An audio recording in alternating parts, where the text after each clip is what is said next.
අයිබෝන් එක මගේ රට අපේ රට ඉදිරියට යන්නේ ඒ වගේම අපේ රට කර්මාන්තකරණයෙන් වෙන්න පුළුවන් දේශීය ව්‍යවසායකත්වය හරහා ඉදිරියට යනවා වෙන්නට පුළුවන් ඒ වගේම අපේ දේශීය නිෂ්පාදනත් එක්ක ඉදිරියට යන මේ කාරණා සියල්ල එක්ක අපි කතා බහ කරනවා එක මගේ රට වැඩසටහන හරහා ඔය කියන කාරණා විතරද කතා බහ කරන්නේ මේ නිෂ්පාදකයන්ට කර්මාන්තකරුවන්ට බලපාන ගැටලු සහ වුන් ඒවා निराකරණය කරගන්නේ කොහොමද සහ ඒවට අපිට අවශ්‍ය කරන පහසුකම් තියෙනවද ආයතන තියෙනවද මේවා පිළිබඳව ඔබ තුල ඔබේ හිත තුල ප්‍රශ්න ඇති. ඉතින් ඒ නිසාම අපි එකමගේ රට මේ වැඩසටහන හරහා විවිධ ක්ෂේත්‍රයන් ආවරණය කරන නිසාම අද දවසේ අපි හිතුවා කතා බහ කරන්න විශේෂයෙන් අපේ රටේ කර්මාන්ත කරුවන් සහ ඔවුන්ට බලපාන ගැටලු මේවා කොහොමද निराකරණය කරගන්නේ සහ නව කර්මාන්තකරුවන් විදිහට කොහොමද ක්ෂේත්‍රයට අවතීර්ණ වෙන්නේ සහ ව්‍යාපාරයක් විදිහට පවත්වාගෙන යන්නේ කොහොමද ඒවයි දියුණුව ඇති කරගන්නේ කොහොමද මෙන්න මේ කියන කාරණා රසක් පිළිබඳව අපිට අද දවසේදී කතා බහ කරන්න හැකියාව ලැබෙනවා අපේ ආරාධනය අද ලංකා කාර්මික සංවර්ධන මණ්ඩලයේ සභාපති උපසේන දිසානායක මහත්මයාට අයිබෝන් ඔබතුමාට අයිබෝන් දැන් මම කැමති දිසානායක මහත්මයාගෙන් දැනගන්න මුලින්ම අපි පැහැදිලි කරමු මොකක්ද ලංකා කාර්මික සංවර්ධන මණ්ඩලය කියලා කියන්නේ පළමුවෙන් අපි මම බෙහෙමින් ස්තුතිවන්ත වෙනවා මේ වැඩසටහනට ආරාධනා කිරීම සම්බන්ධව. ලංකා කාර්මික සංවර්ධන මණ්ඩලය දැනට අවුරුදු 50කට කලින් මේ රටේ ස්ථාපිත කරපු ආයතනයක්. අපි හැමෝම දන්නවා දැන් අවුරුදු 50කට කලින් මේ රට ඇත්තටම අර කර්මාන්තකරණය සඳහා තිබුණ අඩිතාලමක් සහිතව තිබුණ රටක්. එතකොට අපි හැම දෙයක්ම රට තුළ නිෂ්පාදනය කළ යුතුයි රට තුළ නිෂ්පාදනයට අවශ්‍ය වටපිටාව සකස් කරලා තිබුණ රටක්. එතකොට ඒ වටපිටාව තුළ ඒ කර්මාන්තකරණයට අවශ්‍ය සහාය ඒ කර්මාන්තකරණයේදී අවශ්‍ය තාක්ෂණය කර්මාන්තකරණයේදී අවශ්‍ය කළමනාකරණය නිපුණතාවය එවැනි කාරණා රාශියක් කර්මාන්තකරණයේදී කර්මාන්තකරුවට අවශ්‍ය වෙනවා. එතනදී තමයි ලංකා කාර්මික සංවර්ධන මණ්ඩලය යන මේ ආයතනය ස්ථාපිත කරලා තියෙන්නේ හුදෙක්ම කර්මාන්තයේ සංවර්ධනය සඳහා. ඒතකොට ඒක ගොඩාක් ලොකු වපරිසයක යනවා එතන ඒ කියන්නේ අපි අර සරලව කිව්වට එතනින් එහා ගිය ලොකු වපරිසයක වපසරියක මේක මේ පැතිර යනවා. එතනදී කර්මාන්තකරණය කිරීමේදී රටක අවශ්‍ය වටපිටාව සැකසීම ඒ නිපුණතාවයන් එකතු කර ගැනීම තාක්ෂණය ලං කර ගැනීම ඉදිරිය ගැන සැලසුම් හැදීම දැන් ඔය කර්මාන්ත පුර බිහි කිරීම ඒ වගේ විශාල වපරිසයක මේක මේ පැතිරෙනවා.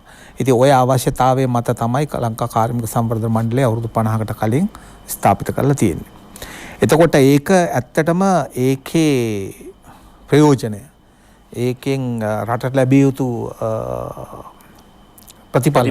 ප්‍රතිලාභ ඒ කාල සීමාවලදී ලැබුණා. ඉතින් ක්‍රමිකව අර රටේ තිබුණ දේශපාලන ප්‍රතිපත්ති රට විවිධ රාජ්‍යයන් විසින් ගත්ත විවිධ තීරණ මත අර රටේ දේශීය නිෂ්පාදනය ටික අපි එතනින් නිෂ්පාදන කර්තව්‍යයෙන් පොඩ අපි ඈත් වෙලා තිබුණා. ඈත් වෙලා අපි ඇත්තටම අර 77 අගභාගයේ වගේ වෙද්දී අපි විවෘතාර්ථකයත් එක්කම කෙමෙන් ලෝකෙට ණය වෙන්න පටන් ගත්තා. ඒක අපි කර්මාන්තකරණයට විතරක් සීවා වෙලා කතා කරුවේ. එතනදී කෙමෙන් අපි අර හදන්න ඕනේ අපි පිටරටින් ගෑල්ලා කන්සියුම් කරමු නැත්නම් පිටරටින් ගෑල්ලා විකුණමු. මම ඒකට බොහොම පහසුවෙන් එක්ස්ප්ලেইন කරන්න පුළුවන් වචනයක් මම හැමදාම පාවිච්චි කරනවා මේ ට්‍රේඩින් මානසිකත්වය. බයින් ඇන්ඩ් සෙලින් මානසිකත්වය. ඔතෙන්ට වැටුණා අපේ රට. ඉතින් එතනදී ඒ නායකත්වයන් එක විදිහට මේ ඒ මානසිකත්වයන් ගොඩ නැගුවා රට තුළ. ඒ තුළ දේශීය කර්මාන්තකරුවත් අසරුණා. අපේ තිබ්බ විශාල කර්මාන්ත ශාලා වැහිලා යකඩ බවට පත් වුණා. සමහර ඒවා යකඩ වලට වික්කා. රයිට්. ඉතින් ඒ වාතාවරණය තුළ ඉතින් කාර්මික සංවර්ධන මණ්ඩලය රැකිලා තිබුණා. අනිවාර්යයෙන්. ඒක අද වෙනකොට ඇත්තටම අපිට ලොකු කර්තව්‍යයක් කරන්න පුළුවන් ආයතන බවට පරිවර්තනය කරගැනීමේ හැකියාව දැන් ලැබිලා තියෙනවා. මොකද දැන් අපි හැමෝම දන්නවා අපේ ගරු ජනාධිපතිතුමා මේ පුටුවේ වාඩි වුණාට පස්සේ මේ රටේ කර්මාන්තකරුවෝ විතරක් නෙවෙයි මේ මුළු රටම බලාගෙන ඉන්නවා අපි අලුත් මාවතකට දැන් යොමු වෙලා තියෙනවායි කියලා. ඒ කියන්නේ අපි මීට දශක 5කට පමණ කලින් මේ ලංකා කාර්මික සංවර්ධන මණ්ඩලයේ ඇති කරපු කාලවකවානුව තුල එතුමන් සඳහන් කරන්නේ දිසානායක මහත්මයා සඳහන් කරන්නේ අපේ රටට අවශ්‍ය කරන ටයර් ටික අපි අපේ රටේ නිෂ්පාදනය කරගත්තා. ඒ පමණක් නෙවෙයි වෙනත් රටවල් වලට අපි අපනයනය කළා. අපිට අවශ්‍ය කරන පිඟන් කෝප්ප ටික පවා අපි මේ රටේ නිෂ්පාදනය කරගත්තා. අපි අතිරික්තය එහෙම නැත්නම් අපි වෙනත් රටවලට අපනයනය කරා. පෙහෙකම්හල් තිබුණා. ඒ වගේම ලෑලි ටික හදාගන්න තුනී ලෑලි සංස්ථාව අපිට තිබුණා. මේ විදිහට ගත්තාම කර්මාන්තකරණේ අපි කියන්නේ ආසියාකරේ ප්‍රබල රටක් විදිහට අපි පැවතියා. දශක 5ක අපේ අතීතයේ ඒ වගේ. ඒ අතීතය තුල ලංකා කාර්මික සංවර්ධන මණ්ඩලය ඔබතුමා සඳහන් කරා හොඳයි. කර්මාන්ත තියේදී තමයි කාර්මික සංවර්ධන මණ්ඩලය ඉතා මේ යහපත් විදිහට පවතින්නේ. දැන් එහෙම පැවති ආයතනයේ තමයි කාලෙන් කාලයට ඔබතුමා කිව්වා වගේ විවිධ තීන්දුව తీරන නිසා අර බයින් ඇන් සෙලින් මානසිකත්වයෙන් ඉඳලා දැන් ආයෙත් අපි පුරුදු වෙලා තියෙනවා. අපේ රටේ මිනිස්සු කතා කරනවා. සමාජ මාධ්‍ය වලට අපි විශ්ුණත් අපි අපේ දේවල් ගන්න ඒ වගේම අපේ දේවල් වලට ප්‍රමුඛතාවය ලබා දෙන්න මෙන්න මේ කාරණා ඉස්මතු කරනවා. එවිට දිසානායක මහත්මයා දැන් ඒ විදිහේ අපි කියන්නේ රැල්ලක් කියමුකෝ මේක. මේ රැල්ල ඇති වෙලා තියෙද්දි කොහොමද කාර්මික සංවර්ධන මණ්ඩලයේ මේ ඇති වෙලා තියෙන රැල්ල රැක බලා ගැනීමෙන් අපේ රටේ ආයෙත්තර අපි දශක 5ක අතීතයේ තිබුණු මේ කාර්මික පුනරුදය ඇති කරන්න ඔබතුමන්ලා දායක වෙන්නේ? ඔව් මෙහෙමයි දැන් ඔතන අපි රැල්ලක් කිව්වට මේ රැලි එනවා යනවනේ. ඔව්. මම ඇත්තටම කැමති නෑ මේ රැල්ල කියලා වචනේට. රැලි එනවා යනවා. හැබැයි මේක එහෙම රැල්ලක් නෙවෙයි. මේක මේ ජාතික අවශ්‍යතාවයක්. එතකොට ඒක අපිට හොඳටම පසක් වුණා මේ කොවිඩ් උදුරත් එක්ක. කොවිඩ්-19 ආවට පස්සේ රටවල් ලොක්ඩවුන් කරා. ගමනාගමන යන හිටියා. නාවික ගමනාගමන යන හිටියා. ඉතින් එතකොට හැම රටකටම අපිට විතරක් නෙවෙයි හැම රටකටම ඇස්සරලා බලන්න සිද්ධ වුණා. අපි ළඟ තිබුණොත් යම් කිසි දෙයක් අපිට පරිභෝජනය කරලා අපේ ජීවිත හරිය ආරක්ෂා කරගන්න පුළුවන්. එතකොට අපිට එතනදී විශාල මේ අර තල්ලුවක් මඟ පෙන්වීමක් ලැබුණා. මේ දේශීය කර්මාන්ත දේශීය නිෂ්පාදනය තිබුණොත් මේ රට මොනම අනතුරකින්වත් අපිට අර මේ අනාරක්ෂිතයි කියන තැනට වැටෙන්නේ නැතුව අපේ ජනතාව අපේ රට ආර්ථිකය සෞඛ්‍ය අධ්‍යාපනය හැමදේම පවත්වාගෙන යන්න පුළුවන් වාතාවරණයක් අපි රට තුලම ගොඩනගා ගත්තොත් අපිට මේ වගේ උදුර වලට මුහුණ දෙන්න පුළුවන් කියන එක. ඒක ඇත්තටම අර වෙස්වලාගත් ආශිර්වාදයක් වගේ අපේ ප්‍රතිපත්ති සම්පාදකයන්ට විශේෂ පණිවිඩයක් දුන්නා මේ කොවිඩ්-19. අනිවාර්යයෙන්. ඒ නිසා දැන් අපිට විශේෂ අවස්ථාවක් ලැබිලා තියෙනවා මේ ප්‍රතිපත්තිමය වශයෙන් අපි මොන ඒරියාස් වල මොන කලාපවල මොන ශේත්‍රවල අපි අපේ අනන්‍යතාවයට සරිලන අපිට අවශ්‍ය තැන අපි හිට ගන්න ඕනද කියන එක. ඉතින් එතනදී ඇත්තටම දේශය අපි හැමෝම දන්නවා අපි කුෂිකාර්මික රටක්. අපි තුන් වේලට බත් කන ජාතියක්. එතකොට අපිට ඇත්තටම දැන් කුෂිකර්මාන්තයේ පැත්තෙන් අපිට කොච්චර දුර යන්න පුළුවන්ද මේ රටට? කුෂි කර්මාන්තයක් හැටියට. රයිට්. වගාවක් මේ කොමර්ෂියල් කල්ටිවේෂන් කියලා තියෙනවානේ. එතකොට ඒ පැත්තට කොච්චර දුරට යන්න පුළුවන්ද අපිට? එතකොට කාර්මික නිෂ්පාදන වලට කොච්චර දුරට අපිට යන්න පුළුවන්ද? මොනවද අපි නිෂ්පාදනය කරන්නේ? ආහාර මොනවද අපිට නිෂ්පාදනය කරන්න පුළුවන්? තාක්ෂණික දේවල් මොනවද අපිට නිෂ්පාදනය කරන්න පුළුවන්? ඔය වගේ විශාල කතිකාවක් ගොඩනැගීමට මේක අවස්ථාවක් වුණා. එතනදී තව දෙයක් වුණා මේ දේශීය ව්‍යවසායකයා දේශීය කර්මාන්තකරුවට දිරිගැන්වීම් රාශියක් දී ගැනීමේ හැකියාව ලැබුණා මේ රජයත් එක්කම. පැහැදිලිව.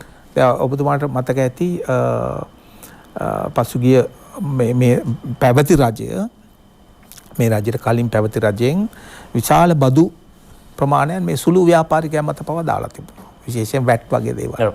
ඒව ඔක්කොම අයින් කළා දැම්මා. එතකොට මේකෙදි දැන් අපිට අර වටපිටාව සැලසුම් සහගතව ධනාත්මක විදියට හදලා දීලා තියෙනවා අපේ රජයේ විසින්. එතකොට දැන් කර්මාන්තකරුවට අවස්ථාව තියෙනවා අර තමුන්ගේ දක්ෂතාවයේ ඔච්චර කල් හංගගෙන මිරිකිලා පැත්තකට වෙලා අතෑරලා දාලා වහලා දාලා තිබුණු කර්මාන්ත මැෂිනරිස් ටික දැන් ආපහු ඩස් කරලා එළියට අරගෙන මේ වැඩේ පටන් ගන්න. ඒකට උදාහරණයක් මම කියන්නම් ඔබතුමාට.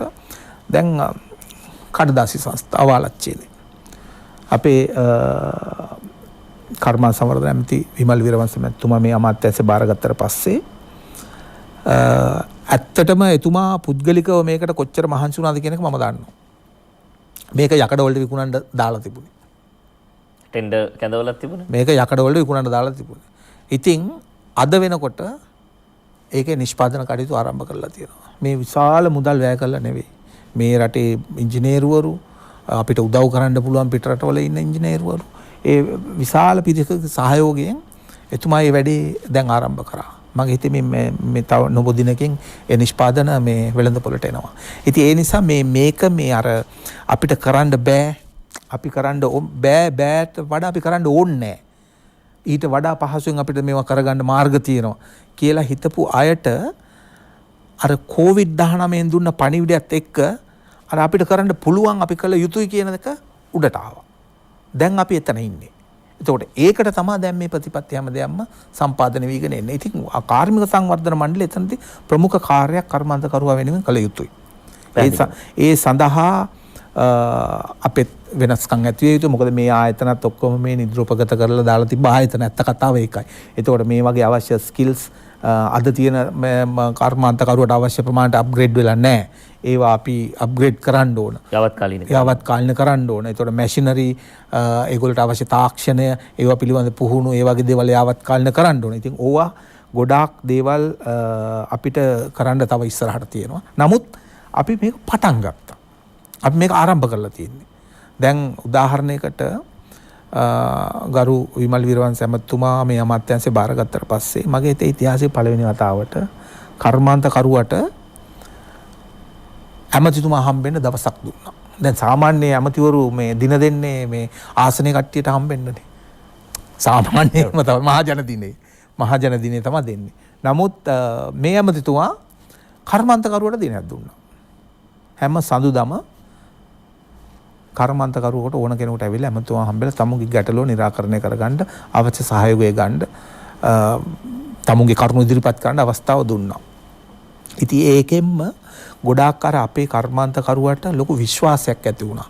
ලොකු විශ්වාසයක් ඇති වෙලා තියෙනවා මේ වෙනකොට අපිට ගමනක් යන්න දැන් පුළුවන්. දැන් මේකට වාතාවරණය හැදිලා තියෙනවා සහ රටේ ඉහළම තැන ඉඳන් අපි ගැන හිතලා රට ගැන හිතලා තීරණ ගන්න පිරිසක් දැන් මෙතෙන්ට ඇවිල්ලා තියෙනවා කියන්නේ. ඔබතුමා කියන කාරණේටම තමයි අතිගරු ජනාධිපතිතුමන් තීරණය කරනවා බතෙක් ආත්‍යන්තර රෙදිපිලි මේවා මේ අපේ රට තුර නිර්මාණය කරන්න පුළුවන් නිෂ්පාදනය කරන්න පුළුවන් නිෂ්පාදකයෝ හූල්ල හිටිය කාලවකවානුවක් තිබුණා. එතුමන් තීරණයක් ගන්නවා ඍජු තීන්දුවක් නෑ අපි ගෙන්නන එක නවත්තනවා. දැන් ඔන්න ඔබතුමාලා නිෂ්පාදනය කරන්න. මෙන්න මේ පණිවිඩය සමාජගත කරා අපි පහුගිය කාලේ පුරාම අපේ රටේ නිෂ්පාදන වලට ඒ ඉඩකඩ ලබා දෙනු එකමගේ රට වැඩසටහනේ වැඩි ඉඩක් වෙන් කරලා තිබුණා. ඒ නිසා ක්ෂේත්‍රයක් විදිහට ඉදිරියට යන්නට කාර්මික සංවර්ධන මණ්ඩලයේ දායකත්වය මේ සියල්ල පිළිබඳව අපි සාකච්ඡා කරන්නට සූදානම් අද දවසේ වැඩසටහන තුලදී ශ්‍රී ලංකා කාර්මික සංවර්ධන මණ්ඩලයේ සභාපති උපසේන දිසානායක මහත්මයා සමගින් සාකච්ඡා කරමින් සිටි කාර්මික සංවර්ධන මණ්ඩලයේ කාර්යභාරය සහ රටේ වර්තමානයේ වන විට කාර්මික සංවර්ධන මණ්ඩලයට වැඩ කටයුතු කරන්න අවශ්‍ය කරන වටාපිටාව නිර්මාණය වීම පිළිබඳව පැහැදිලි කරා. දැන් ඊළඟ කාරණේ මම කැමතියි දැනගන්න දිසානායක මහත්මයා දැන් අපේ රටේ කර්මාන්තකරු ඉන්නවනේ. දැනටත් කර්මාන්ත ක්ෂේත්‍රවල නියැලී සිටින කර්මාන්තකරුවන් ඉන්නවා. ඒ සුළු මධ්‍ය සහ මහා පරිමාණ විදිහට මේ ක්ෂේත්‍රයන් තුනේ කර්මාන්තකරුවන් සිටිනවා. අපේ රටේ කර්මාන්තකරුවන් කාර්මික සංවර්ධන මණ්ඩලයෙන් ඒ ලබාගත යුතු කාර්යභාරය එහෙම නැත්නම් ඔවුන්ගෙන් ලබාගත යුතු දේ ලබා ගන්නවාද ඒ පිළිබඳව අපේ කර්මාන්තකරුවන්ට දැනුමක් තිබෙනවද? ඔව් මෙහෙමයි. දැන් ඒක ඇත්තටම කාර්මික සංවර්ධන මණ්ඩලයේ දිස්ත්‍රික්ක පුරා හැම දිස්ත්‍රික්කයකම ශාඛාවක් තියෙනවා. ඔව්. හැම දිස්ත්‍රික්කයකම ශාඛාවක් තියෙනවා. එතකොට කොළඹ අපේ හෙඩ් ඔෆිස් එකක් තියෙනවා. ඊට අමතරව දිස්ත්‍රික් කාර්යාලයකුත් තියෙනවා. ඉතින් කර්මාන්තකරුවෙකුට ඒකයි මම ඉස්සෙල්ලා කිව්වේ මේවා මේ යාවත් කාලින වෙන්න ඕන. දැන් අපි කර්මාන්ත දැන් මේ වගේ වැඩසටහන් කීපයක්ම අපි කරා. ඒ තුලින් අපි කර්මාන්තකරුවන්ට දැනුම් දෙනවා. ඇත්තටම දැන් මේ කර්මාන්ත පිළිබඳ කාර්මික සංවර්ධන මණ්ඩලයට ඇවිල්ලා තමුන්ගේ සේවාව ලබා ගන්නේ කොහොමද කියන එක. දැන් අපේ වෙබ්සයිට් එක තියෙනවා. ඊට අමතරව අපේ හැම දිස්ත්‍රික්කයකම කාර්යාලයක් තියෙනවා. එතකොට ওই කාර්යාල හා සම්බන්ධ වෙන හුඟක් පිරිසක් දැනටමත් ඉන්නවා. විශාල පිරිසක් ඉන්නවා. අපි මම ඇත්තටම ජනවාරි මාසේ පළවෙනිදා මේ ආයතනේ මට බාර දුන්නේ ගරු ඇමතුමා. මම ඊට පස්සේ අපි වැඩසටහනක් කරා හැම ප්‍රාදේශීය ලේකම් කාර්යාලයකටම එක රැස්වීමක් ගණනේ අපි ඒ ප්‍රාදේශීය ලේකම් කාර්යාලයේ ඉන්න අනිකුත් රාජ්‍ය සේවා ස්ථාන සියල්ලම සම්බන්ධ කරගෙන අපි එකතු කරා කර්මාන්තකරු. පටන් ගත්තේ එක ප්‍රාදේශීය ලේකම් කාර්යාලයකට එක හමුවක් තියමු කියන කාරණය මත. අපි එතනදී ඒ හමුවේදී හැම ප්‍රාදේශීය ලේකම් කාර්යාලයක්ම ආවරණය වන පරිදි හමුව තියලා කර්මාන්තකරු 46000ක් 46000ක් සුළු හා ශුද්‍ර සුළු මධ්‍යම 46000ක් අපි සමග ලියාපදිංචි කරගත්තා. දැන් අපි ඒ කර්මාන්තකරුවන්ට අමතරව මේ දවස්වල අපි ඇත්තටම මේ සර්වේ එකක් කරගෙන යනවා. එක කර්මාන්ත අංශයක් සම්බන්ධව මේ ඔබතුමාලා දන්නවා මේ ෆවුන්ඩරි කියලා තියෙනවා. ඒ කියන්නේ වාත්තු කර්මාන්තයේ යෙදিলা ඉන්න අය කොපමණ ප්‍රමාණයක් ඉන්නවද කියන එක. ඉතින් ඔය වගේ අපි මේ කොච්චර කර්මාන්තකරුවන් ප්‍රමාණයක් ඉන්නවද කොහෙද මේගොල්ලෝ ඉන්නේ ඒ කිසි දෙයක් ඇත්තට මේ වෙනකොට නැහැ. ඒ කනගාටුවට තත්ත්වය. ඒ කියන්නේ කාර්මික සංවර්ධන මණ්ඩලයේ සතුවත් ඒ දත්ත තිබුණේ නැහැ. ප්‍රමාණවත් යාවත් කාලේ දත්ත නැහැ. ඉතින් ඒ වැඩසටහන දැන් අපි පටන් අරන් තියෙනවා. ඒ නිසා අපි දැන් මේ ආරම්භ කරලා තියෙන මේවා ඔක්කොම ආපහු යාවත් කාලින කරගෙන ආරම්භ කරපු වැඩසටහන තුල ඕනම කෙනෙකුට අපේ සේවාවන් ලබා ගැනීමේ හැකියාව තියෙනවා. කරුණා කරලා ඔබතුමන්ලා සම්බන්ධ වෙන්න අපි සමග. එතනදී ලේසිම ක්‍රමය වෙබ්සයිට් එකට ගියා නම් අපේ සියලුම තොරතුරු තියෙනවා. එහෙම නැත්නම් අපේ දිස්ත්‍රික් කාර්යාලයේ පුහුණු නිලධාරීන් ඉන්නවා. ලොකු සේවාවක් අපි දැනටත් ලබා දෙනවා දිස්ත්‍රික් කාර්යාල හරහා සම්බන්ධ වෙන්න. එතකොට මම අර කිව්වා වගේ කර්මාන්තකරුවෝ අපි ළඟට එන්නේ මොකක් හරි ගැටලුවක් මොකක් හරි විසඳුමක් බලාපොරොත්තු වෙන. ගැටලුවකට විසඳුමක් නැත්නම් අලුත් දෙයක් අදහසක් දියුණුවක් බලාපොරොත්තු වෙන තමයි අපි ළඟට එන්නේ. ඉතින් ඔය එන අය හුඟක් අයගේ සමහර විට හොඳ ව්‍යාපාරික අදහසක් තියෙන්නේ.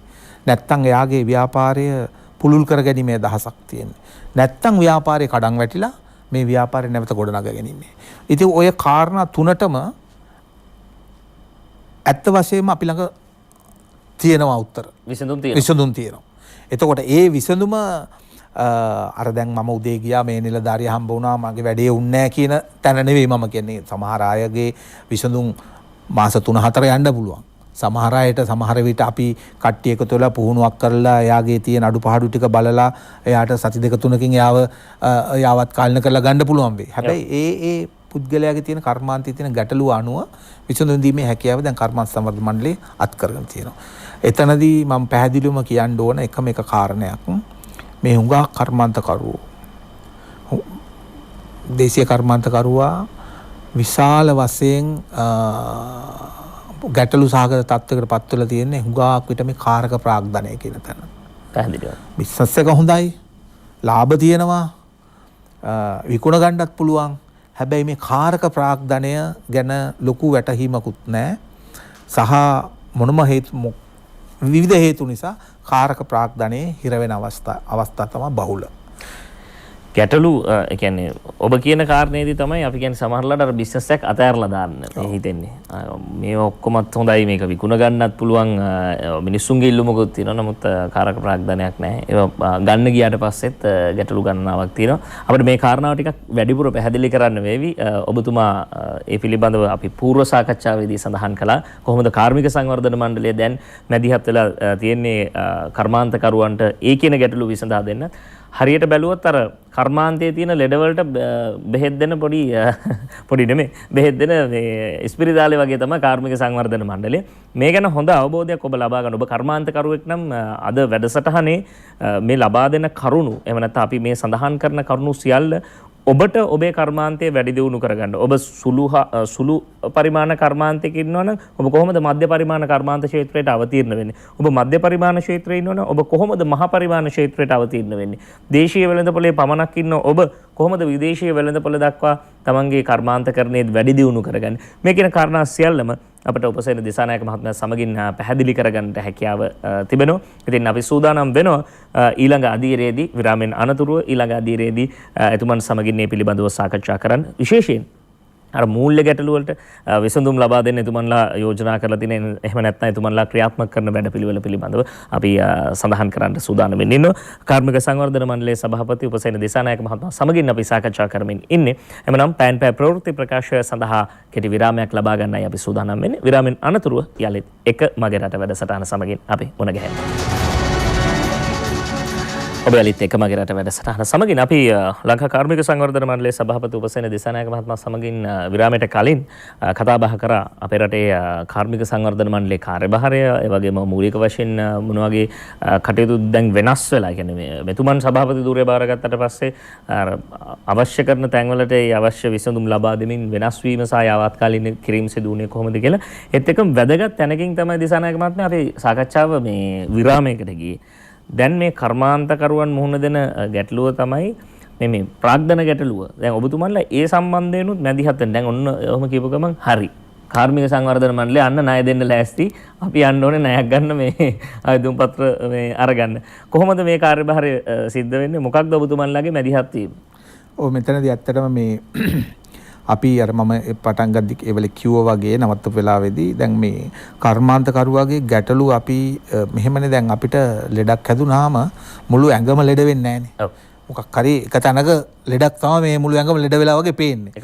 එක කොටසක. දැන් තුවාලයක් නිසා සමහරට උණ හැදිලා තියෙනවා. ඉතින් මුළු ඇඟම ඉවරයි වගේ තමයි දැනෙන්නේ. නමුත් එහෙම නැහැ. එහෙම නැහැ. මේ තුවාලේ හොඳ කරගත්තාම ලෙඩේ හොඳ වෙනවා. ඉතින් ඒ වගේ තමයි කර්මාන්ත කියන්නේ. එතකොට අපිට මේ කර්මාන්තකරුවාගේ හරියටම ගැටලුව අපිට අවබෝධ කරගන්න පුළුවන් වෙනවා. දැන් අපේ අයට හුඟක් අය මේ දේශීය ව්‍යාපාරිකයෙක් තියෙන ගැටලුව ඒ වගේ තැනක් ආවහම එයාලා ඒ ගැටලුව හරියාකාරව අවබෝධ කරගන්න නැතුව සමහර විට අතහැරලා දාන එක තමයි එතනින් තමයි පටන් ගන්න. නමුත් අපි මේ ගැටලු සෑහෙන දුරකට ඇනලයිස් කරලා බලපුවාම අපි ළඟට එන කර්මාන්තකරුවොත් එක්ක කතා කරලා ඒගොල්ලොත් එක්ක තියෙන ගැටලු ඒගොල්ලගේ කර්මාන්තයේ විශාල වශයෙන් අධ්‍යයන කරලා බලපුවහම අපිට ප්‍රධානම ගැටලු කීපයක් තමයි ආවේ. නම්බර් 1 ගැටලුව මේ කාරක ප්‍රාග්ධනය. කාරක ප්‍රාග්ධනය පිළිබඳව වැටහීමක් නැතිකමෙන් හරි කුමන හරි හේතුවක් නිසා එතනදී හිර වෙනවා මේගොල්ලෝ. ඉතින් ඕක තමයි හුඟක් වෙලාවට තිබ්බේ අපි අවබෝධ කරගත්ත එක. එතකොට ඒකට අපි හේතුව බලපුවාමත් මේගොල්ලෝ සමහරට අධික පොලියට ණය අරගෙන සහ දරා ගන්න බැරි ණය ප්‍රමාණවල් අරගෙන සහ ගත්ත ණය වෙන දේවල් වලට යොදවලා නැත්තම් ගත්ත ණය අරගෙන මේ අර ප්‍රොඩක්ටිව්ලි යූස් කරලා නැහැ. කර්මාන්තයට ණය අරගෙන ගේ හදලා. ඒ වගේ විශාල ගැටලු රාශියක් තියෙනවා. හැබැයි ඔය ඔක්කොම එක තැනකට දාලා බලපුවම මේ ෆයිනෑන්ෂියල් මූල්‍යමය ගැටලුව තමයි කර්මාන්තකරුට වැඩි හරියක් තිබුණේ. එතනදී අපි තවදුරටත් බලපුවම ඇයි මෙහෙම වෙන්නේ කියන එකට. එතකොට අර ෆයිනෑන්ෂියල් ලිටරසි කියන එක දැන් මූල්‍ය සාක්ෂරතාවය හරි පල්ලෙය මට්ටමක තියෙන අපේ සුළු හා මධ්‍ය කර්මාන්තකරුවාගේ. එතකොට අපි බැලුවා මේක ඇත්තටම අපි මේකට මැදිහත් වුණොත් මේ කර්මාන්තකරුවාගේ මූල්‍ය සාක්ෂරතාවයේ හරි තැනට ගෙනාවොත් මේ කර්මාන්ත මේවා හොඳට දුවන්න පුළුවන් කර්මාන්ත. ඒ නිසා අපි මෙතනදී කල්පනා කරගත්තා මගේ ටීම් එකත් එක්ක අපි බැංකුවක් එක්ක කතා කරමු. අපි බැංකුවට කතා කරලා බලමු ඇයි මෙහෙම වෙලා තියෙන්නේ, කොහොමද අපි මේක විසඳගන්නේ කියලා. ඒ අනුව ඇත්තටම අපි මහජන බැංකුවේ ගරු සභාපතිතුමාත් සමග කතා කරලා අපි අපේ යෝජනාව ඉදිරිපත් කරා. අපි කිව්වා අපි මේ කර්මාන්තකරුවව ණය ලබා ගැනීමට සුදුසු පුද්ගලෙක් බවට පත් කරන්න. සහ ඒ ණය එයාට ගෙවීමේ හැකියාව ඇති කරවන්න. සහ ඒ ගන්න ණය ඒ ව්‍යාපාරයටම යොදවන බව අපි සහතික වෙන්න. සහ මෙයාට මේ ණය අවශ්‍ය බවත් අපි සහතික කරන්න. කියලා ඒ වගේ විශාල වැඩපිළිවෙලක් අපි සාකච්ඡා කරාම ඇත්තට මහජන බැංකුව ඉතාමත් උනන්දුවෙන් මේ වැඩේට එකඟ වුණා. එකඟ වෙලා මගේ හිතේ අපි සාකච්ඡා වාර 2යි තිබ්බේ. 3 වෙනි වතාවේ අපි කරේ විෂය භාර ඇමතුමත් සමග ගෙන්නලා අපි MOU එක අත්සන් කරා. දැන් අපි ළඟ බැංකුවක් ඉන්නවා. විශාලම බැංකුවක්. මේ රට පුරාම ප්‍රචලිත වෙච්ච බැංකුවක්. මේ සුළු හා මධ්‍ය පරිමාණයේ කර්මාන්තකරුවාගේ කාරක සහ මූලධන ප්‍රශ්නෙට විසඳුම් ලබා දෙන්න. එතකොට දැන් මෙතනදී කාර්මික සංවර්ධන මණ්ඩලය කරන්නේ ඇත්තටම අර කර්මාන්තකරුවාගේ ගැටලුව හඳුනගෙන මෙයාගේ ප්‍රොඩක්ට් ක්වොලිටි එකක්ද නැත්නම් මෙයාට මාකටිං වල තියෙන ගැටලුවක්ද එහෙම නැත්නම් මෙයාගේ රෝ මැටීරියල් වල ගැටලුවක්ද නැත්නම් මූල්‍ය ගැටලුවක්ද මේ ටික හඳුනගෙන මේ කර්මාන්තකරුවාගේ අවශ්‍ය තැනට යොමු කරනවා. එතනදී මහජන බැංකුවත් එක්ක තියෙන මේ අවබෝධතාවයෙන් අපිට පුළුවන් අර කාරක ප්‍රාග්ධනය සහ ප්‍රාග්ධන අවශ්‍යතාවලට කර්මාන්තකරුවා උහුරු කරලා එතෙන්ට අරන් යන්න. මේකට ප්‍රධාන හේතුවක් තමයි ඇත්තටම බැංකුවේ තියෙනවනේ භාෂාවක්. බැංකුවේ භාෂාව අපි හුඟක් අයට මේ සාමාන්‍ය ව්‍යාපාරිකයට මේ ඒවා නෙවෙයි ඒගොල්ලෝ ව්‍යාපාරය කරගෙන යන්නේ. ඉතින් ඒගොල්ලෝ බිසි. ඒක කාර්යබහුලයි. ඒගොල්ලන්ට සමහර විට ඒවා පිළිබඳ ලොකු වැටහීමක් නැහැ. ඒගොල්ලෝ ඉතින් බිස්නස් එක දුවනවා. ඉතින් ඔය නොදුනවත්කම නිසා තමයි බොහෝ විට මේක ඇන හිටින තත්ත්වයටපත් වෙන්නේ. දැන් අපි කර්මාන්තකරුවව ඒ බැංකුවේ භාෂාවට හුරු කරනවා. එයාට එතකොට දැන් උදාහරණයකට බොහොම සරල උදාහරණයක් දැන් රජයෙන් COVID-19 අනතුරෙන් වෙච්ච බලපෑම අවම කර ගැනීම සඳහා 104ක පොලියට බැංකු වලින් ණය දෙන්න යෝජනා කරා බිලියන 50ක් පළවෙනි වරට. ඒක දැන් බිලියන 150 දක්වා වැඩි කරලා තියෙනවා. හැබැයි හුඟක් අයගෙන් බැංකුව ඒ ණය ලබා ගන්න විවිධ වර්ගයේ මේ ඩොකියුමන්ට්ස් ඉල්ලනවා. එක උදාහරණයක් මම කියන්නම් ඉල්ලනවා මම පහුගිය අවුරුදු 3 මේ මූල්‍ය වාර්තා ඉල්ලනවා. ඉතින් හුඟක් අය ළඟ නැහැ. එතකොට දැන් බැංකුව මොකද කරන්නේ? ඉතින් බැංකුවට එහෙම දෙයක් නැතුව ඒක දී ගන්න හැකියාවක් නැහැ. ඉතින් ඔය තැන හුඟක් අය හිර වුණා. ඉතින් ඕක අපි පුද්ගලිකවත් දැක්කා. ඒ නිසා දැන් මේ අරගත්ත ව්‍යායාමයෙන් අපි මේ කර්මාන්තකරුවව අර ක්‍රමානුකූලව ෆෝමල් සෙටින් එකකට ගේනවා. එතනදී අපි යාට කියන්නේ අවශ්‍ය දැනුම ලබා දෙනවා පුහුණුව ඒ හැම දෙයක්ම අපිට කරලා දෙන්න පුළුවන් කර්මාන්තකරුවනේ. ඒකට අවශ්‍ය වටපිටාව අපි ළඟ තියෙනවා. ඉතින් ඒ නිසා මේ දැන් කර්මාන්තකරුවෙක් කවුරු හරි මේ රටේ ඉන්නවා නම් අපි තවම සම්බන්ධ නොවි ඉතාමත් අඩු පොලියට සමහර ඒවා 5%යි 6%යි ඒ තමුන්ගේ ව්‍යාපෘතිය අනුව ඉතාමත් අඩු පොලිය කොහමටත් අර සිංගල් ඩිජිට්ස් කියන පොලි අනුපාතය යටතේ මේක අපි කරන්නේ ඉතාමත් අඩු පොලි අනුපාතයකට අපිට ඒ ණය මුදල ඔහුට ලබා ගැනීමට සුදුසු නම් සුදුසු නැත්තම් මොකද කරන්නේ? සුදුසු නැත්තම් අපි උපරිම උත්සාහයක් දරනවා ඒ පුද්ගලයා සුදුසුෙක් බවට පත් කරන්න. ඕක තමයි අපි වාරගත්ත චැලෙන්ජ් එක. ඉතින් ඒක මම හිතනවා මේ රටේ කර්මාන්තකරුවට ලොකු විශාල පිටුවාලක් සහ විශාල මඟ පෙන්වීමක් අතදීමක්. ඉතින් අපි මේ අවස්ථාවේ ඇත්තටම ස්තුතිවන්ත වෙනවා මේක කරගන්න අපිට ලොකු සහයෝගයක් දුන්නා රේකීය අපේ විෂය භාර ඇමතුමා සහ මහජන බැංකුව. ඒ නිසා මේ ආරම්භ කරපු මේ සුහදතාවය අපිත් සමග දැන් අනිකුත් බැංකු ඇත්තටම අපිට කතා කරනවා.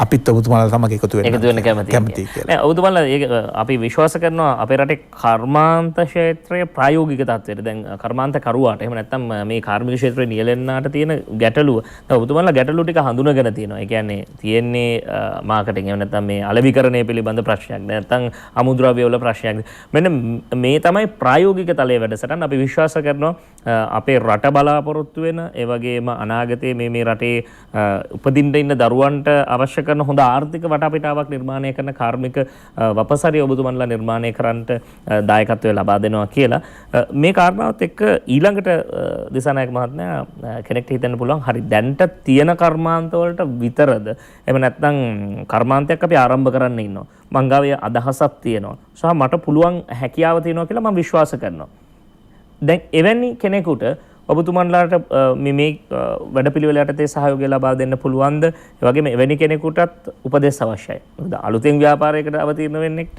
කොහොමටත් උපදෙස් උවම නැහැ. කොහොමද එවැනි අයට ඔබතුමන්ලා ඔව් දැන් ඇත්තටම දැන් අලුතෙන් ව්‍යාපාරයක් දැන් මෙතන අපි පැහැදිලි කරගත යුතු කාරණා කීපයක් තියෙනවා. දැන් ව්‍යාපාරයක් අලුතෙන්ම පටන් ගන්නවා කියන එක සමහරට මගේ ළඟ හොඳ ව්‍යාපාරික අදහසක් තියෙන්න පුළුවන්. එතකොට මේ ව්‍යාපාරේ කොයි මට්ටමෙන්ද මම පටන් ගන්නෙ? කොහොමද මම මේක කරන්නේ? ඉතින් ඒක අර ව්‍යාපාර අදහසත් එක්කම තව විශාල කතන්දරයක් තියෙනවා ඕකේ සම්පූර්ණ කළ යුතු. පැහැදිලිව. දැන් අපිට හුඟක් විට වෙලා තියෙන ව්‍යාපාරික අදහස තිබුණට සමහරට භාණ්ඩයක් නිෂ්පාදනය කිරීමේ අදහස මට තියෙනවා. මම ඒ ගැන යම්කිසි නිපුණතාවයක් මට තියෙනවා. මට විශ්වාසයක් තියෙනවා මේ භාණ්ඩෙන් මට නිපදවන්න පුළුවන් කියලා. එතකොට ඒකට වෙළඳපොළ කොහොමද අපි මම හොයාගන්නේ? කොයි විදිහටද මම වෙළඳපොළට යන්නේ? මේකට කොපමණ මුදලක් වැය කරන්න වෙනවද මම? කොයි ස්කේල් එකෙන්ද මම මේක පටන් ගන්න? මගේ වපරිසය මොකද්ද? ධාරිතාවය මොකද්ද? ඉතින් ඔය අලුතෙන් ව්‍යාපාර පටන් ගන්න දෙයක්දී විශාල ප්‍රශ්න රාශියකට අපි උත්තර හොයන්න ඕන. එහෙම වුණොත් විතරයි අපි අර කියනවා බිස්නස් මොඩල් එකක්. බිස්නස් මොඩල් එකක් එළියට ගන්නේ නැතුව ව්‍යාපාර අදහසක් පමණක් තිබීමෙන් අපිට ව්‍යාපාරයක් සාර්ථක කරගන්න අමාරුයි. ව්‍යාපාර බිස්නස් මොඩල් එකයි කියන්නේ ඒකට මොඩලයක් අපි හදාගත යුතුයි. අනිවාර්යයෙන්. ඒකට ඇත්තටම ඒකට සහයෝගය ගන්න ඕන තරම් ආයතන තියෙනවා. ඕන තරම් දැන් අපේ ආයතනයට ආවොත් අපේ දිස්ත්‍රික් කාර්යාලයකට ගියොත් ඇත්තටම ව්‍යාපාර අදහසක් එක්ක යන කෙනෙකුට feasibility study කරලා මූල්‍ය වාර්තා හදලා එතකොට යාගේ quality products වල quality ඒ පැත්ත බලලා packaging පැත්ත බලලා අර ඔබතුමා කිව්වා වගේ ඩිස්ට්‍රිබියුෂන් පැත්ත බලලා ඒ සම්පූර්ණ මොඩලය හදාගැනීමේ හැකියාව තියෙනවා අපේ කාර්යාලවලට ආවහම. ඉතින් එතනින් තමයි මේක පටන් ගන්න ඕන. එතකොට මූල්‍ය කියන එක ව්‍යාපාරයක් ආරම්භ කිරීමේදී එක සාධකයක් පමණයි. එක සාධකයක් තමයි. ඔබ ළඟ තියෙනවා නම් හොඳ ව්‍යාපාරික අදහසක්, ඔබට තියෙනවා නම් හොඳ බිස්නස් මොඩල් එකක්. සමහර ව්‍යාපාරික අදහස විතරයි තව කෙනෙක් එක්ක එකතු වෙන්න, IDB එකත් එක්ක එකතු වෙන්න, නැත්නම් හොඳ ව්‍යාපාරිකයෙක් උදව් ගන්න අරගෙන හොඳ බිස්නස් මොඩල් එකක් හදාගන්න. අන්න එතකොට ඔයාගේ වැඩෙන් 60%ක් 70ක් ඉවරයි. මූල්‍ය පහසුකම කියන්නේ එකක් විතරයි. මේ රටේ තියෙන බැංකු පද්ධතිය විතරක් නෙවෙයි, මේ රටේ ඉන්නවා ව්‍යවසායකයන්ට අත දෙන හුඟක් ආයතන තියෙනවා. එතකොට අපිට පුළුවන් වෙයි මගේ ළඟ හොඳ බිස්නස් මොඩල් එකක් තියෙනවා නම් ඇත්තටම මට මූල්‍ය පහසුකම ලබා ගැනීමට හැකියාවක් නැහැ කියන එකේ මම කියන්නේ බිස්නස් මොඩල් එකේ ප්‍රශ්නයක් තියෙනවා. අනිවාර්යයෙන්. ඒ නිසා අපි මගේ මෙසේජ් එක මේ ව්‍යවසායකයන්ට මේ අලුතෙන් ව්‍යාපාරයක් ආරම්භ කරන ඉන්න කෙනෙකුට කරුණා කරලා කතා කරන්න. හොඳට ඔබ කියන්නේ තමුන්ම කොන්ෆිඩන්ස් එකක් ඇති කර ගන්න ඕන, විශ්වාසවන්තකමක් ඇති කර ගන්න ඕන. මේක තමයි මගේ ව්‍යාපෘතිය ආකෘතිය. මේක තුල මට මෙච්චර ප්‍රමාණයක දේවල් කරන්න පුළුවන්. මේක මං අනිත් අයගෙන් මෙන්න මේ ප්‍රමාණයෙන් වෙනස් වෙනවා. මේ නිසා මම හරිම යුනික්. මේ නිසා මම මේ මාකට් එකට ගියාම මාව වෙනම අඳුර ගන්නවා. කැපී පෙනෙනවා. මගේ ප්‍රොඩක්ට් එකට සමාන ප්‍රොඩක්ට් තිබුණාට මගේ ප්‍රොඩක්ට් එක ඒවට වඩා මෙන්න මේ වෙනස්කම තියෙනවා. ඒ වගේ විශාල කතාවක් තියෙනවා මේ නව අලුත් ව්‍යාපාරයක් පටන් ගන්නවා කියන එක. ඒ නිසා මූල්‍ය කියන එක එකම එක සාධකයක් විතරයි. ප්‍රධාන සාධකයක්. ඔව්. ප්‍රධාන සාධකයක්. හැබැයි ඒකට විසඳුම් තියෙනවා දැන්. ඒකට විසඳුම් තියෙනවා. ඒක ප්‍රශ්නයක් කරගෙන බිස්නස් මොඩලය හදා ගැනීම අතාරින්න එපා. ඕක තමයි මගේ පණිවිඩය. මූල්‍ය ප්‍රතිපාදන නෑ කියලා බිස්නස් මොඩලය සාදා ගැනීමේ ආකෘතිය ඒ ව්‍යායාමයෙන් ඈත් වෙන්න එපා. තමුන් ළඟ හොඳ බිස්නස් මොඩල් එකක් තියෙනවා නම් ෆයිනෑන්ෂල් සොලියුෂන්ස් හොයන්න පුළුවන්. මේවට ටිකක් අපි කියන්නේ අර මහන්සි වෙන්න ඕනේ. අපි සමහරලාට අර සුබ සාධන වටාපිටාවත් එක්ක නිර්මාණය වුණු පරිසරයක් එහෙම නැත්නම් සමාජයක් නිසා සමහර වෙලාවට කෙනෙක් හිතන්න පුළුවන් කවුරු හරි මට උදව් කරන්න ඕනේ. ඒ කියන්නේ ඒක කළ යුතුයි වගේ මානසිකත්වයේ ඉන්න පිරිසක් ඉන්නවා. අන්න ඒ පිරිසට ඔබතුමා කොයි වගේ ඔව් මෙහෙමයි. දැන් ඇත්තටම අපි බැලුවොත් මේ සාර්ථක ව්‍යාපාරිකයෝ අපේ රටේ ඉන්න හුඟක් අයට කවුරුත් අත දීලා නැහැ. තනියම නැගිට්ට අය. අපි ඔය නම් කරන්න මේ රටේ ඉන්න ප්‍රධානම ව්‍යාපාරිකයෝ. තනියම වශයෙන් කිව්වොත් ලයිස්තුවක් කියන්න පුළුවන්. තනියම සෝත්සාහයෙන්. සමහර විට මේ දැන් අපි කවුරුත් අහලා තියෙන අපේ මේ නවලෝක සමූහයේ මේ නිර්මාතෘවරයා. රයිට් ගෙදරින් පැනලා ඇවිල්ලා තියෙන්නේ.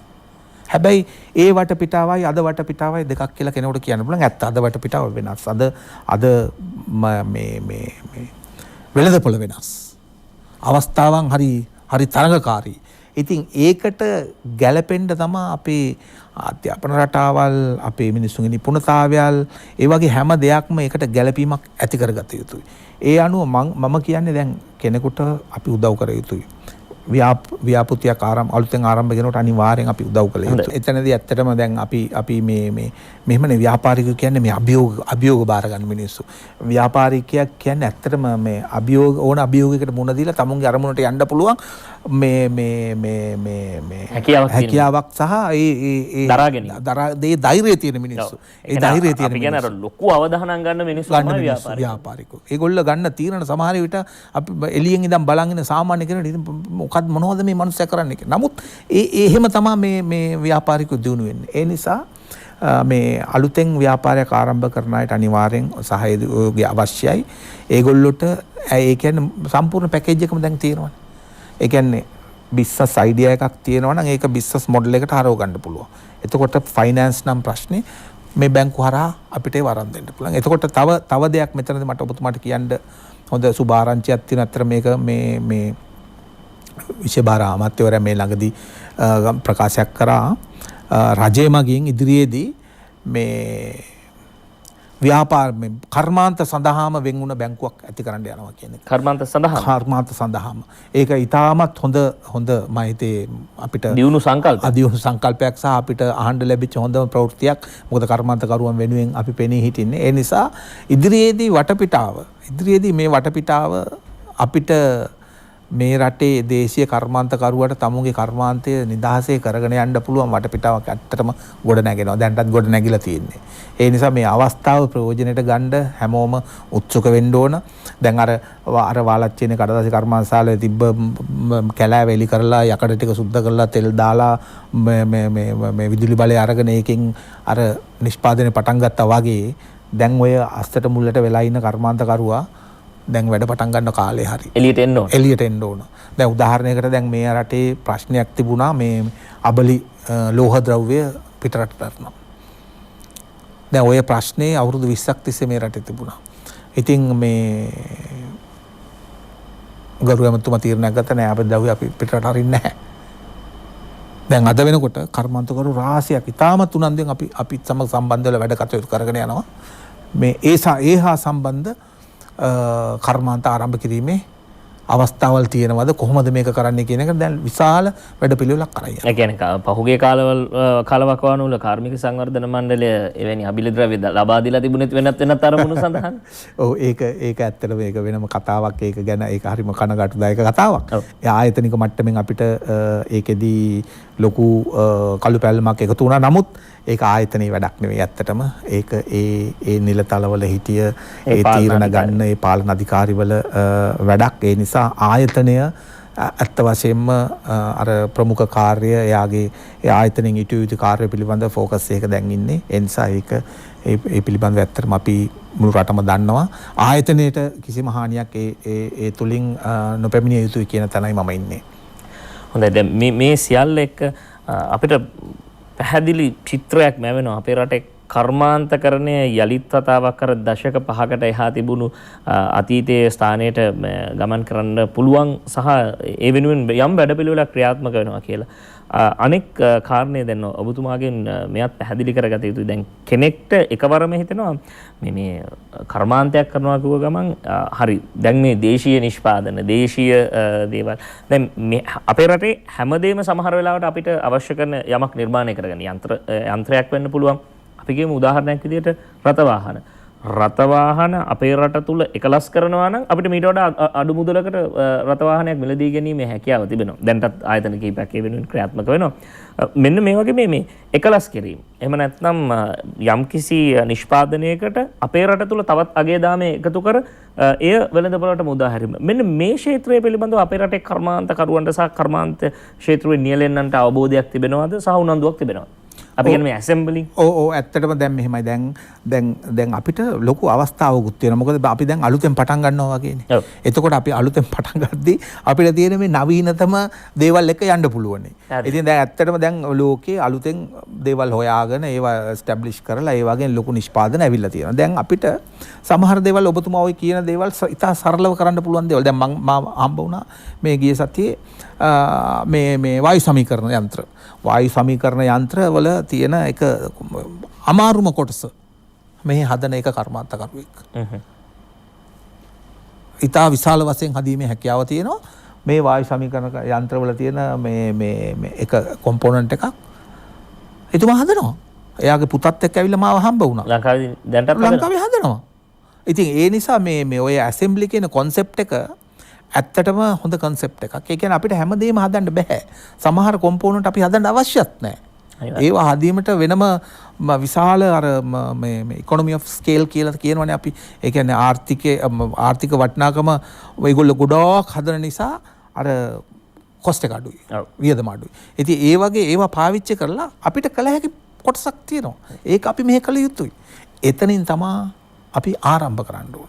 එතනින් තමයි අපි පටන් ගන්න ඕනේ. ඉතින් මම අර ඒ මහත්මයාට ඇත්තට මට දැක්කම හරි සතුටක් හිතුණා. අපි කොච්චරනම් මේ උපකරණ රට තුලට අරගෙන ආනයනය කරනවද? ඒ කියන්නේ අපි කියන්නේ අර සාමාන්‍ය වචන කිව්වොත් අර gediya පිටින්ම එහෙම නැත්නම් සම්පූර්ණ භාණ්ඩයම අරගෙන ගේනවා. ඉතින් ඒ නිසා දැන් මේකේ මේක මේ අපි හිතන තරම් සරල නෑ. නමුත් මේක සරල කරගන්න පුළුවන්. අපි ඉදිරිපත් වුණොත් මේක සරල කරගන්න පුළුවන්. මෙතනදී අපි තව එක පැත්තක් අපි කතා කරන්න ඕන. ඇත්තටම දැන් මම මේක හැම වෙලෙම මම ගිය හැම සාකච්ඡාවකදීම කියන දෙයක්. ඒ කියන්නේ කර්මාන්තකරුවට දෙපැත්තක් තියෙනවනේ. ඒ කියන්නේ අපි ගත්තොත් මාකට් එක ගත්තොත් සප්ලයි සයිඩ් එකක් තියෙනවා, ඩිමාන්ඩ් සයිඩ් එකක් තියෙනවා. එතකොට දැන් මේ සප්ලයි සයිඩ් එකේ ඒවා තමයි අපි මේ කතා කරන්නේ. ඒ කියන්නේ මේ අපිට නිෂ්පාදනය සැපයුම ගැන අපි මේ කතා සැපයුම ගැන අපි මේ කතා කරන්නේ. එතකොට ඒකේ ක්වොලිටි එක ඒ වගේ ස්ටෑන්ඩඩ්ස්, එතකොට ඒකට අවශ්‍ය යන්ත්‍ර සූත්‍ර, කාරක ප්‍රාග්ධනය, කාරක ප්‍රාග්ධන, ඒ වගේ දේවල් ඒවට දැන් ඇත්තටම අපි විසඳුම් හදාගෙන තියෙනවා. දැන් එතකොට මේ ඉල්ලුම පැත්ත තමයි දැන් අපි විශේෂයෙන් බලන්න වෙලා තියෙන. එතනදී ඇත්තටම දැන් අපි කර්මාන්ත වලට අත හිත දෙන ආයතනයක් හැටියට අපි විශේෂයෙන් බලනවා. දැන් ඒකට වැඩ කටයුතු අපි කරගෙන යනවා. ඇත්තටම ඒ කියන්නේ මේ රජයේ මිලදී ගැනීම. රජයේ විශාල ප්‍රමාණයක් වර්ෂයකට මිලදී ගන්නවා මේ විවිධ උපකරණ. අනිවාර්යයෙන්. රයිට්. මේවා හුඟක් අය මෙහි හදන්න පුළුවන්. අර ඔබතුමා කිව්වා අර මේ ඇසෙම්බලි කොන්සෙප්ට් එකට මෙහි හදන්න පුළුවන්. එතනදී අපි මේ රජයේ තියෙනවා මේ ප්‍රතිපත්ති මේ ප්‍රොකියුමන්ට් ගයිඩ්ලයින්ස්. ඒ කියන්නේ මිලදී ගැනීමේ පටිපාටි තියෙනවා. ඒවා මේ දැනට පිළිගත් අනපනත් වලින් සම්මත කරලා තියෙන එක ආයතන වලට මේ ආවේනික ක්‍රමයක් තියෙනවා. පොදුවේ පිළිගන්න ප්‍රතිපත්තිත් තියෙනවා. එතනදී ඔය අර එක ප්‍රතිපත්තියක් තියෙනවා මේ ඩොමෙස්ටික් ප්‍රෙෆරන්ස් කියන එක. ඩොමෙස්ටික් ප්‍රෙෆරන්ස් කියන එකෙන් අපි අදහස් කරන්නේ ඒ භාණ්ඩයට ටෙන්ඩර් එකක් ඇඳවීමේදී රටේ නිෂ්පාදකයෙක් ඉදිරිපත් වෙලා ඉන්නවද රටේ නිෂ්පාදනය කර භාණ්ඩයක්. එතකොට එයාට ඒකේ ප්‍රමුඛතාවය දීමේ හැකියාවක් තියෙනවා. අනිවාර්යයෙන්. ඒ ටෙන්ඩර් ක්‍රමවේදයේදී. දැනට ඕක පාවිච්චි වෙන්නේ නැහැ. දැනට ඇත්තටම මම පුද්ගලිකව මම ව්‍යාපාරයක් කරන කෙනෙක්. මම ටෙන්ඩර් වලට සහභාගී වෙනවා. එතනදී අපි දකිනවා ඒක ටෙන්ඩර් මේ ඒ ලියකියවිලි ලියලාම තියෙනවා domestic preference not be considered. ඉතින් ඒක වෙනස් කරගත්තොත් අපිට පුළුවන් නම් ඒක වෙනස් කරලා දෙන්න දේශීය කර්මාන්තකරුවට. ඒ කියන්නේ මේ අපිට කරන්න බැරි ප්‍රොඩක්ට්ස් වලට නෙවෙයි මම කියන්නේ, කරන්න පුළුවන් දේවල් වලට. ඒකත් ලොකු පිටුවහලක් වෙනවා අර ඩිමාන්ඩ් සයිඩ් එකට. එතකොට අපිට කර්මාන්තකරුවට ලොකු මාකට් එකක් ඕපන් වෙනවා. එතකොට මේ කර්මාන්තකරුවා තව උනන්දු වෙනවා. එතකොට තව දේවල් අපි හදන්න ගන්නවා. ඉතින් ඔය වගේ වටපිටාවක් තමයි අපි මේ ගොඩනගමින් යන්නේ. ඉතින් කර්මාන්තකරුවාට මම මේ වෙලාවේ දෙන පණිවිඩය තමයි ඔබගේ මූල්‍යමය ගැටලු වලට අපි දැන් විසඳුමක් හොයාගෙන තියෙනවා. එතෙන්ට අපි ඔබ වරන් යනවා. ඊට අමතරව ඔබගේ නිෂ්පාදන, තාක්ෂණ, අමුද්‍රව්‍ය ගැටලු වලටත් අපිට මැදිහත් වෙලා උදව් ආරගෙන දෙන්න පුළුවන්. අවශ්‍ය මඟ පෙන්වීම කරන්න පුළුවන්. ඒ සඳහාත් අපි උදව් වෙන. ඊට අමතරව විශාල වශයෙන් ප්‍රතිපත්තිමය වශයෙන් මේ රජයේ පත් වුණාට පස්සේ දේශීය කර්මාන්තකරුවා වෙනුවෙන් විශාල වැඩ කොටසක් කළා. විශේෂ සුළුහා මධ්‍ය කල්පනා කර්මාන්තකරුවන් විශාල වැඩ කොටසක් කළා තියෙනවා. ඔබ දන්නවා මේ බදු වැට් බදු බොහොම මේ වාහන හෝදන මිනිස්සයාටත් වැට් රෙජිස්ටර් කර ගැනීමේ මට්ටමට වැටුණා මේ පහුගිය කාලවකවානුව තුළ. ඉතින් ඒව ඔක්කොම ඉවත් කරලා තියෙනවා අද වෙනකොට. ඊට අමතරව මූල්‍ය පහසුකම් ලබා ගැනීම තව මේ වගේ රාශියක්. තව හොඳම උදාහරණය තමයි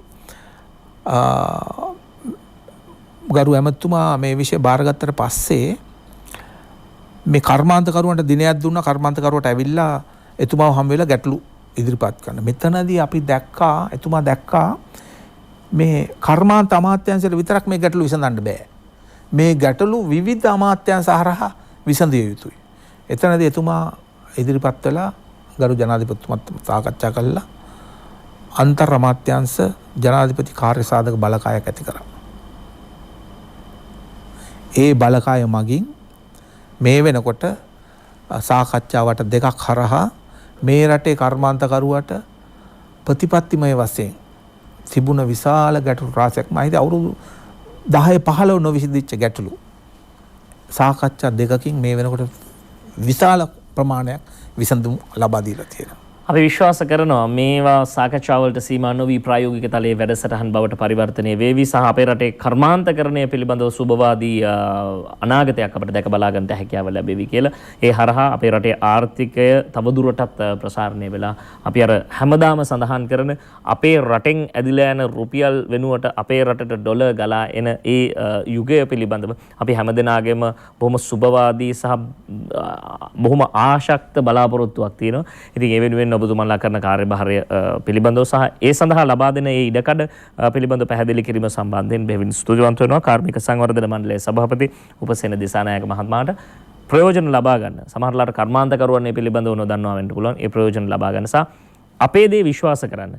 මොකද ලෝකයේ හොඳම නිෂ්පාදන වලට ඇතැම් කොටස් නිර්මාණය කරන අපේ රටේ අපි සාමාන්‍යයෙන් ඒ භාණ්ඩයම අපේ රට තුල නිර්මාණය කරාම අපේ ජනතාව ඒ ප්‍රතික්ෂේප කරන තත්ත්වයක් තිබුණොත් ඔවුන් කොහොමද කර්මාන්තයක් ඉදිරියට කරගෙන යන්නේ? එමනම් විශ්වාස කරන්න අපේ දේ, විශ්වාස කරන්න අපේ හැකියාව. මේ එක මගේ රට.